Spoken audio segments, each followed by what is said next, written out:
ৰাণীত উত্তাল পৰিৱেশ গাঁও প্ৰধান পঞ্চায়ত সভানেত্ৰীয়ে সুৰাৰ বিপণীৰ অনুমতি দিয়াৰ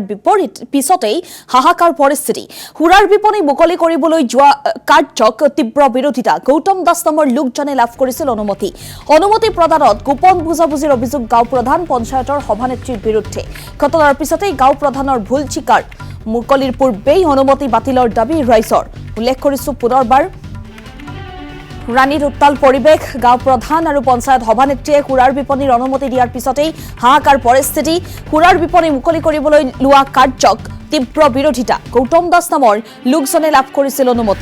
অনুমতি প্ৰদানত গোপন বুজাবুজিৰ অভিযোগ গাঁও প্ৰধান পঞ্চায়ত সভানেত্ৰীৰ বিৰুদ্ধে ঘটনাৰ পিছতেই গাঁও প্ৰধানৰ ভুল স্বীকাৰ মুকলিৰ পূৰ্বেই অনুমতি বাতিলৰ দাবী ৰাইজৰ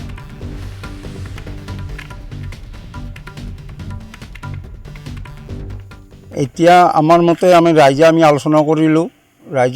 এই বুলিয়ে তাৰমানে কাৰণে ওৱান শ্বপখন দিলে আমাৰ গাঁৱৰ ল'ৰা ছোৱালীখিনি গোটাই দিয়া হ'ব 2 নম্বৰ গাঁৱৰ সন্মুখত হয় আৰু 2 নম্বৰ কথা হ'ল কি স্কুলখন কাষতে এখন আমাৰ কলাগুৰু বুলি স্কুল আছে স্কুলখন কাষতে আছে স্কুলখনৰ কাষত আচলতে বৰ বেছি 1.5 কিলোমিটাৰ হয়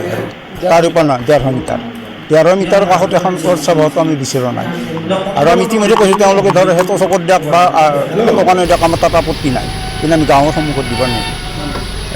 গাঁও বুঢ়া বা পঞ্চায়তৰ ফালৰ পৰা